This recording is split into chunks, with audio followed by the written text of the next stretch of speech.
Mga kasisis, skinless po yan, na pork skinless. Dinurog ko po siya dahil susubukan ko po siyang iluto sa sibuyas.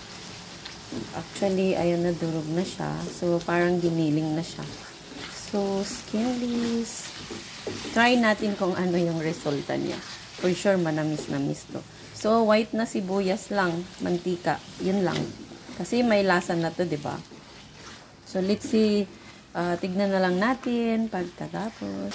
So, yung skinless pala, no, para siyang corned beef na ginawa lang siya na parang hotdog ang shape niya. And then, inaantay ko siya na mag-white. Hindi pala siya mag-white. I think dahil dun sa coloring and sa mga flavor na nilagay. So, ayan, inaantay ko na lang na mawala yung tubig and mantika na lang ang matitira. So, ayan. So, titignan natin. Mag-i-experiment tayo. Oh my God! Ang daming mantika, mga kasisi. So, sasalain ko siya. So, malalaman mong luto na kasi lumabas at nagba-brown na yun, nagda-dark brown na yung sugar niya sa gilid. So, sasalain natin. Ready na po yan.